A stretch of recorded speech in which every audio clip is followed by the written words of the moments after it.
Rising up, back on the street.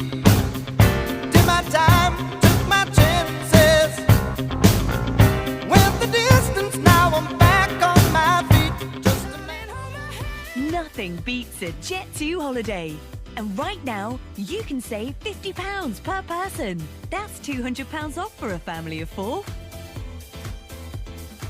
We've got millions of free child... Pinagtatawanan ngayon ng mga Filipino netizens si Baste Duterte, bunsong anak ni dating Pangulong Rodrigo Duterte.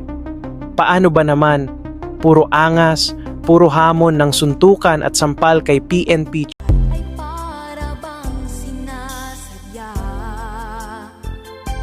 sa aking puso ay anong laking tuwa.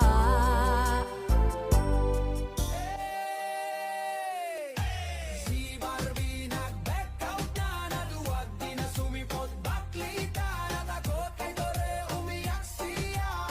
Barbie Duterte ay sangdar na. Si Barbie nag-back out na, naduwag di na sumipot, baklita, natakot kay Dore, umiyak siya.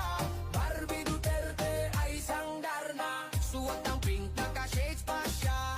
Mayor na Barbie, may drama talaga. Hamon ang yamon, kala mo totoo. Subo no subo, ayan na paso.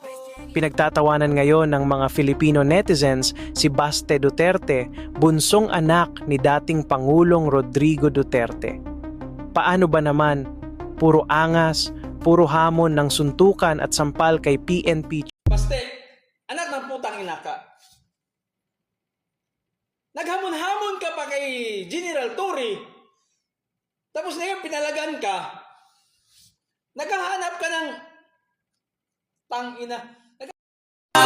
Si Barbie nag-back out na, naduwag di na sumipot, baklita, natakot kay Dore, umiyak siya. Barbie Duterte ay sangdar na. Si Barbie nag-back out na, naduwag di na sumipot, baklita, natakot kay Dore, umiyak siya. Barbie Duterte ay sangdar na. Si Barbie nag-back out na, naduwag di na sumipot, baklita, natakot kay Dore, umiyak siya. Barbie Duterte ay sangdar na. Suot ng pink, naka-shades pa siya. Mayor na Barbie, may drama talaga. Hamon ang yamon, kala mo totoo. Subo no subo, ayan na paso.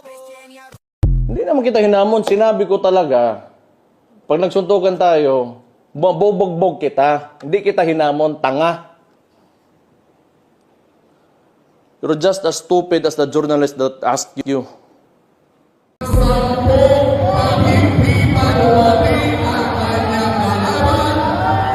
Sana po ang magiging panalo.